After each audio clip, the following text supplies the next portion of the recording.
In today's episode of Spirit of Innovation, we explore California propositions for November's elections. Prop 26 is sponsored by, written by California tribes. That's a stark difference compared to Prop 27, which is written and funded by entirely out-of-state online gambling corporations. Our segment on special needs trusts and ABLE accounts shows how families plan for the future without risk. I found that the idea of losing any government benefits is a big concern for families, so making sure that we protect any benefits that they receive is very important. Our guest host for this episode is Celeste Ducharme, JDS Creative Academy Board of Directors Vice President, businesswoman, and best-selling author.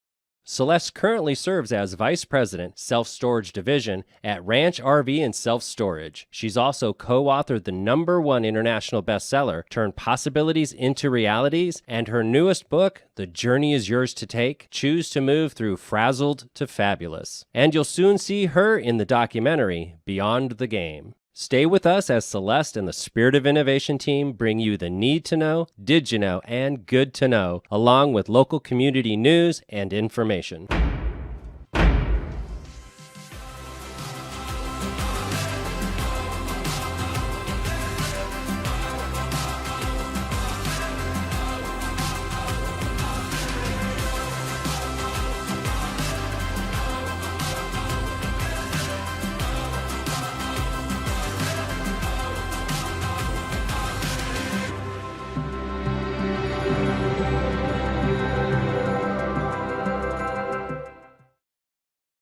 Thank you for joining us. I'm honored to be guest hosting August Spirit of Innovation, which also happens to be the first episode of the show's 5th season. Isn't that awesome? I enjoy giving back to my community, and serving on the board of JDS Creative Academy allows me to do just that. And now I have the opportunity to help share news and information that matters to all of us.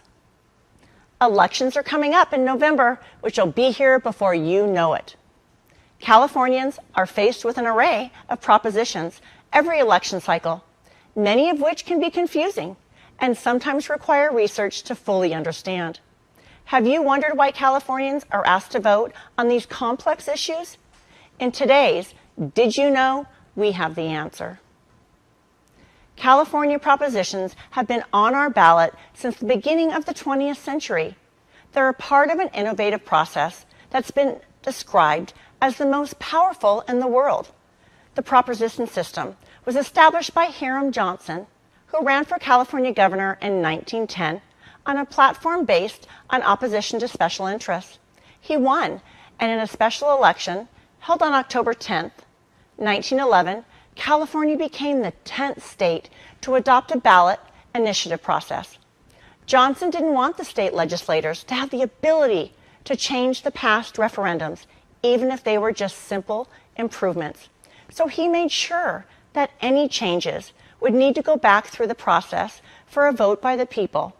That's why you see sometimes propositions that look similar to the ones on previous elections. In November, voters are going to have 7 propositions to vote on. Spirit of Innovation invited Adam Ruiz, Government Affairs Director of the Southwest California Legislative Council, to explain the propositions and the Council's vote recommendation as they relate to small businesses. But remember, it's your vote that counts here at Spirit. It's about sharing information and encouraging you to have your voice heard through your vote. Over to you, Adam. Thank you, Celeste. The Southwest California Legislative Council is a chamber coalition focusing on sustainable job growth and advocacy for our region. Our positions on the current referendums are based on our strategic initiatives and what we believe is best for the business community in our area. Prop 30 raises income taxes by 1.75% for individuals making over $2 million a year to fund programs that encourage people to switch over to zero-emission vehicles. Those who favor the proposition argue that it addresses air pollution as a serious climate issue. The Legislative Council opposes Prop 30 since we believe new taxes drive away job creators and that zero-emission vehicles are not the solution to climate challenges. Prop 29 calls for new restrictions on dialysis clinics, including a requirement that a doctor, nurse practitioner, or physician assistant be on site during all treatment hours. If this proposition sounds familiar, you're right. The union supporting this measure has tried to pass dialysis center regulations twice before. The Legislative Council opposes Prop 29 because we believe it will increase the cost of dialysis. Prop 28 provides extra school funding for arts and music program and requires the state to set aside a share of its revenue, approximately $800 million to $1 billion a year, to go to arts education classes, with a large portion of this money being reserved for low-income schools. The Legislative Council supports Prop 28 as we believe there is a desperate need for music and art programs. Additionally, there could be opportunities for new jobs as these programs expand. California's current Reproductive Privacy Act states that every individual possesses a fundamental right to privacy regarding their own reproductive decisions, and that the state cannot deny an individual's right to an abortion. The passing of Proposition 1 will specifically enshrine the right to abortion and contraception into the state constitution. Those in favor of the amendment say it's needed to protect reproductive rights. Opponents are concerned that it doesn't include explicit restrictions on late-term abortions. In 2020, Governor Gavin Newsom signed a bill, SB 793, banning the sale of all flavored tobacco products. Prop 31 seeks to overturn SB 793. So what that means is a yes vote will ban the sale of flavored tobacco products, while a no vote will keep the sale of flavored tobacco legal in California. And finally, Props 26 and 27 are two initiatives that support legalized gambling. Jacob Mejia, the Public Affairs Director for Pechanga Development Corporation, is here to explain what they're about. Jacob, thank you so much for joining us. My pleasure. Would you be able to explain to us a little bit about what Proposition 26 is all about? Happy to. Prop 26 is really simple. It just allows additional games at tribal casinos, such as craps and roulette, and in-person sports wagering. It also allows in-person sports wagering at 4 licensed horse race tracks throughout the state. It's pretty straightforward. Tribes support this because it allows them to add another amenity to their mix of games that they already offer. Number one. Number two, this is going to result in more jobs being created, more economic impact to surrounding communities, and I think here in Southwest Riverside County, folks have seen the thousands of jobs that have been created by tribal gaming. In the view of the tribes and the broad coalition that is in support of Prop 26, this is the safest, most responsible way to authorize sports wagering in California. Now, what would happen if it doesn't pass? So, first off, under Prop 26, the nonpartisan legislative analyst anticipates or projects that tens of millions of dollars in new revenue will be raised. Those monies would not materialize for programs like wildfire prevention, public safety, public education, etc. Second, tribal leaders have committed that as part of the agreements that they will reach with the state to allow sports wagering, they will basically be doubling the amount of revenues that go to non-gaming and limited gaming tribes. If 26 did not pass, those revenues for non-gaming tribes and for the state would be jeopardized. Now, jumping over to Prop 27, can you explain a little bit about that? Yeah, so Prop 27 is a deceptive measure that is sponsored, written, and 100% sponsored by out-of-state online gambling corporations. What they're trying to do with Prop 27 is essentially unleash the biggest expansion of online gambling in U.S. history, turning every cell phone, every laptop, every gaming console, every tablet into a gambling device. It's deceptive, the manner in which these gambling corporations have tried to sell the measure to the voters, trying to pitch it as a solution to homelessness, because if it were a function of money, the problem would have already been solved, given the billions of dollars that the state has spent, and the problem's only gotten worse. So that's first. Second, it harms tribal self-sufficiency. These companies only need to partner with one tribe. It's effectively a race to the bottom. 90% of the revenues flow out of state, okay? 8.5% would be left over for homelessness, and less than 2%, 1.5% for the tribes. If it were even to materialize, I say that because these guys that wrote the measure wrote for themselves some really big loopholes that allow massive tax deductions from their burden. Now, what would happen if Prop 26 and Prop 27 both get enough yes votes to pass? I've quipped that a lot of lawyers are going to make a lot of money. And the reason being is because they effectively try to put in place 2 separate regulatory regimes. Tribal gaming is regulated at 3 levels, the tribal, state, and federal level.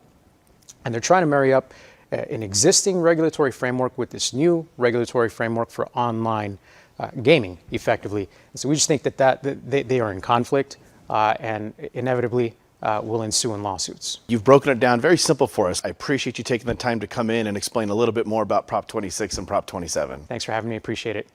Thank you, Adam and Jacob, for sharing information on these propositions.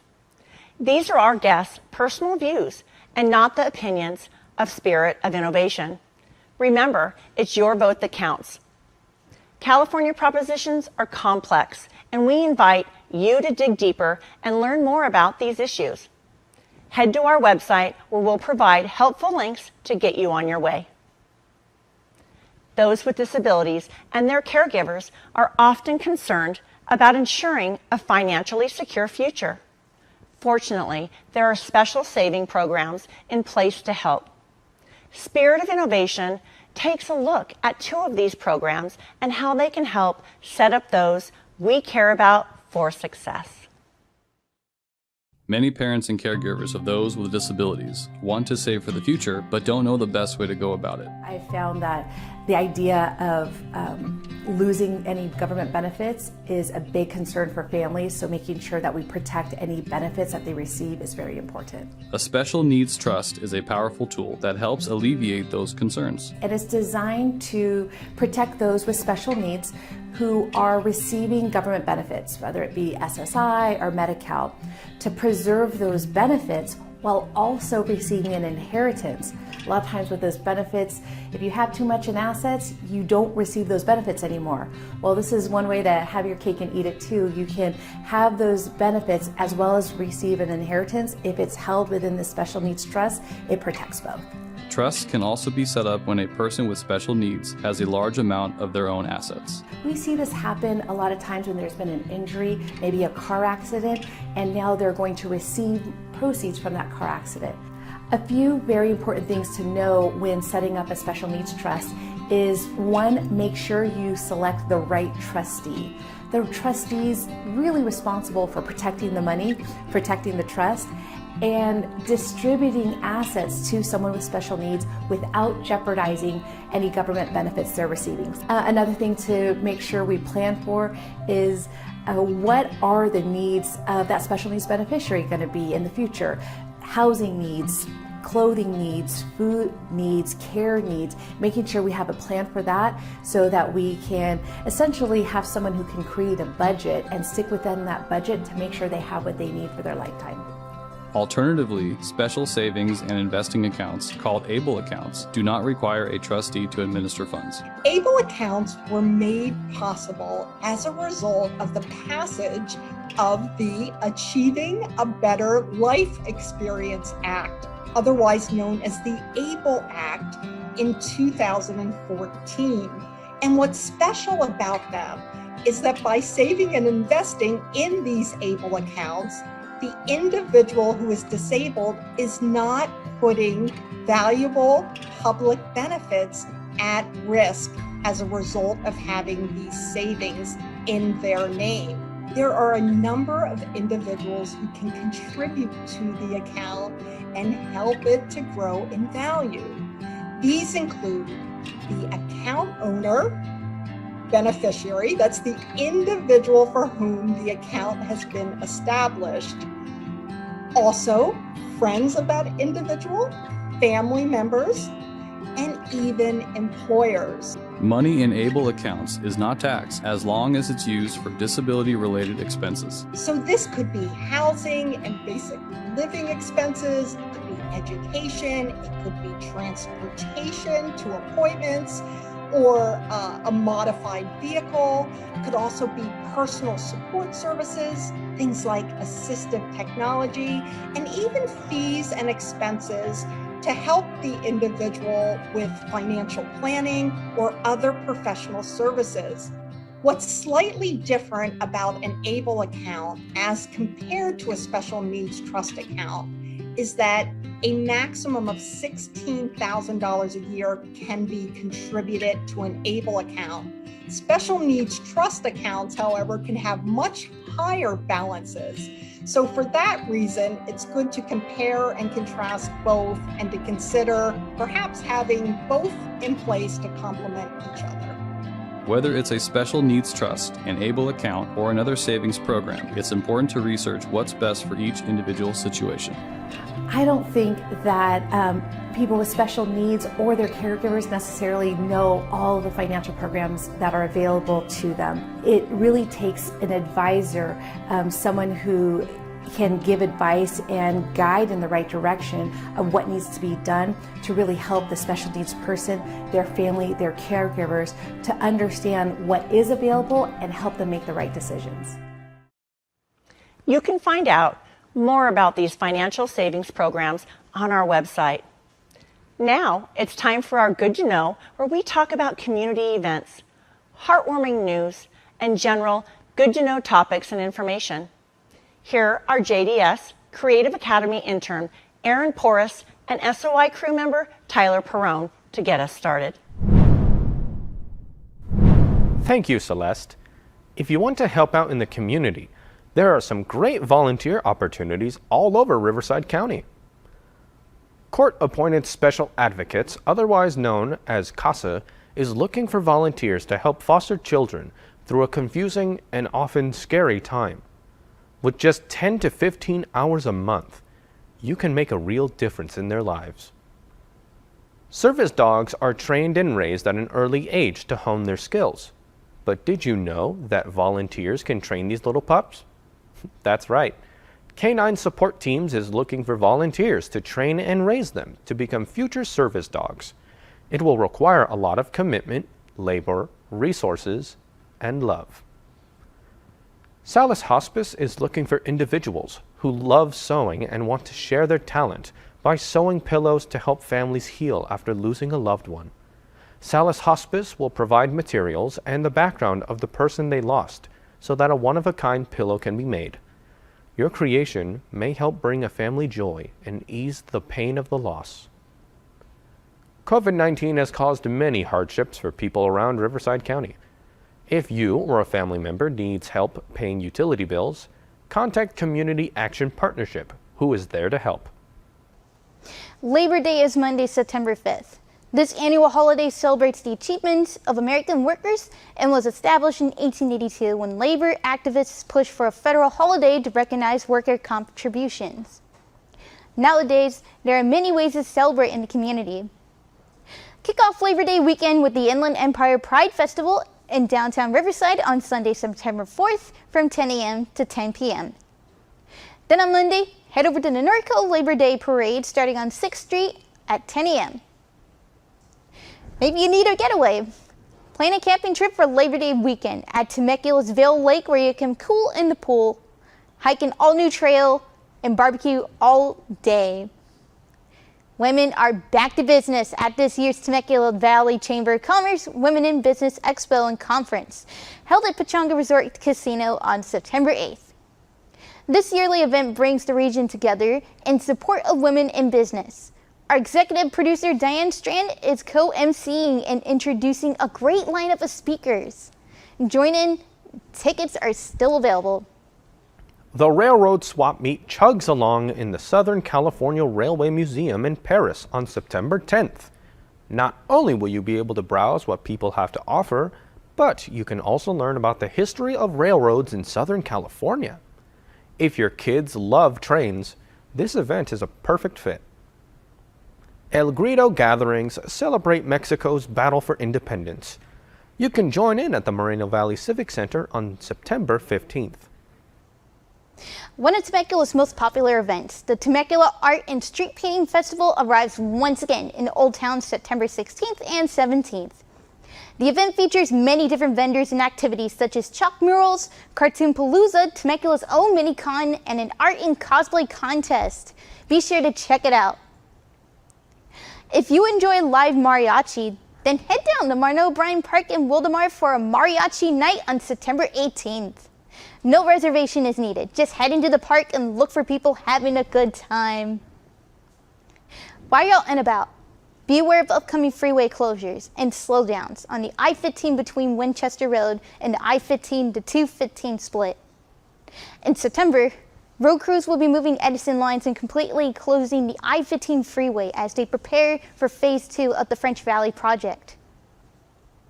Phase 1 was completed a few years ago and provides relief to traffic heading southbound. Phase 2 involves the construction of separate traffic feeder lanes running northbound from Winchester Road, which keeps cars from having to merge until after the split. The City of Temecula's website has more information on this major construction project. People enjoy giving and receiving random acts of kindness. But did you know an organization has made an official day out of it? SOI correspondent Karina Corona chatted with the founder of the Random Acts of Kindness Alliance and found out how they're making a difference in the community. Random Acts of Kindness Alliance was founded by Temecula realtor Sean Swanson as a way to give back to the community. I think a random act of kindness is anything nice you can do for somebody else without them expecting it or knowing you're going to even do it. Why was Random Acts of Kindness Alliance created? Back in 2013, I was looking for something, a Christmas party to host for the real estate company that I own. And I didn't want to do just a traditional party. I wanted to do something a little more impactful to help give back to our community. So I came up with the idea of doing a day of service, or what I call a give back day. And we had about 80 people show up. So on the day, we always hold it on the second Saturday in December. We all come together. I break everybody up into groups, and each group has a team leader, and each group goes and does a service project out in the community. They'll have a list of items that they need to buy for either individuals, organizations, or items that nonprofits need. How do you choose who you help, and is it a surprise to them? Sometimes the people kind of come into my path, and I don't, they find me more than I find them, but everything is typically a surprise. Last year we did buy Christmas presents for all the kids that are a part of the special needs program with Oak Grove. We typically always like to do things to help children. We also like to do things to help the veterans. I have a real love for animals, so we always have an animal component to it.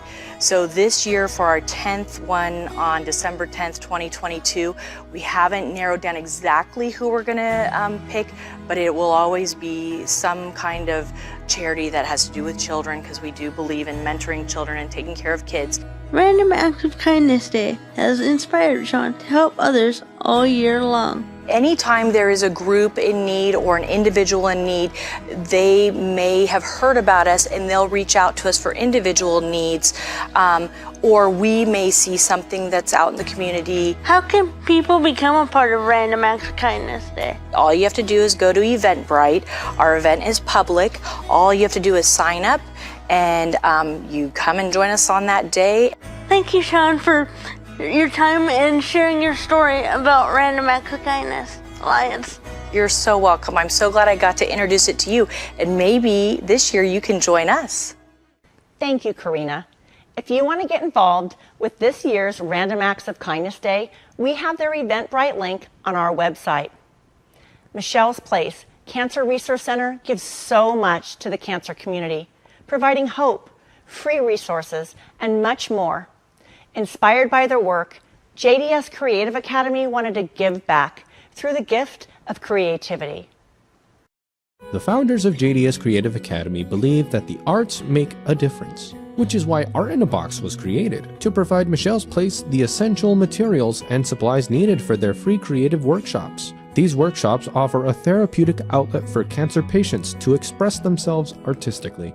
Gina was a client before she was a volunteer, before she was staff. Now she's our volunteer coordinator. My first class doing here was the art class, the expressive art class. So. Awesome. I love it. I know.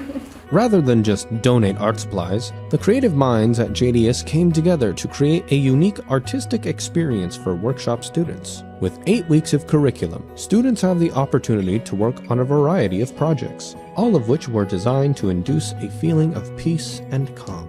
Some activities included in the art box are scrapbooking, flower pressing, tile, mosaics, origami, paint by number, and more.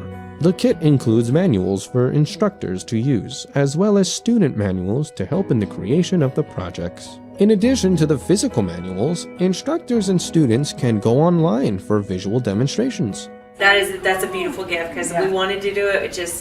Obviously, it's a lot. We didn't know where to begin, so now you've taken care of that for us, so thank you so much. It's a great gift. Cool.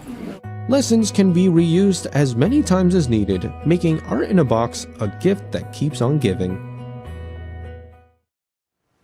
The launch of Art in the Box is just the beginning of JDS Creative Academy's Arts Across California campaign. The goal is to provide their unique hands-on curriculum to schools, after-school programs, and other nonprofits throughout the state. Be sure to follow the hashtag JDSFamily for updates about this inspiring campaign. Participants in the JDS Creative Academy's paid internship program were also busy these past few months. They enjoyed the opportunity to work at Storm Stadium, run tech backstage for our musical theater program, and assist with summer camps. We're so proud of the work they do. Do you want to join us here? Be a part of the hashtag JDSFamily. There are many opportunities to do just that.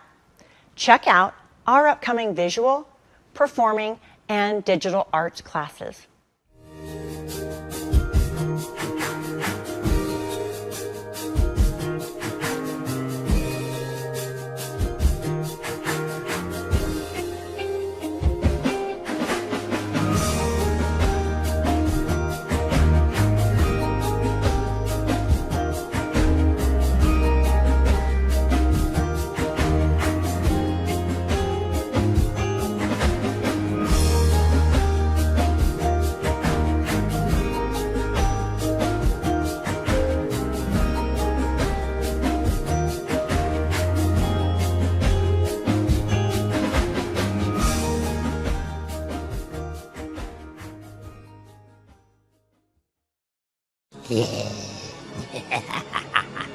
It's that time of year again.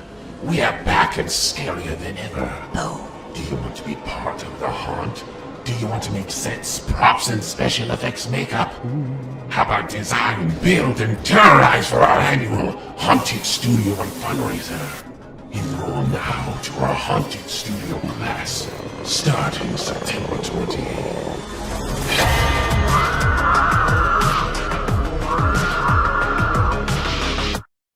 If you're an actor searching for an agent or manager, you can learn all the ins and outs of obtaining representation at the JDS Actors Studio Industry Showcase, taught by the authors of best-selling book, Show Business, How to Break into the Industry as an Actor. Take a look. Are you ready to break into the entertainment industry? If so, enroll now in JDS Actors Studio's acclaimed industry showcase.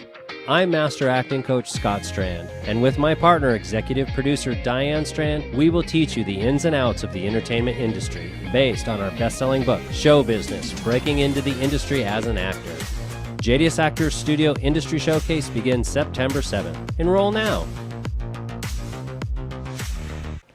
Well, that concludes this month's episode. Thank you for watching Spirit of Innovation. Don't miss the SOI training crew on radio station 102.5 The Vine 7 days a week with the JDS Creative Academy Community Spotlight. You can also catch the SOI crew live streaming episode of SOI Update on YouTube and co-hosting our new podcast, SOI Talk, which you can find on 101.3 KATY Radio. I had so much fun guest hosting. I hope I can come back and do this again. Yes! Our Spirit of Innovation episode drops on September 25th with a new special guest host. Who will it be? Tune in next month to find out. Until then, SOI out!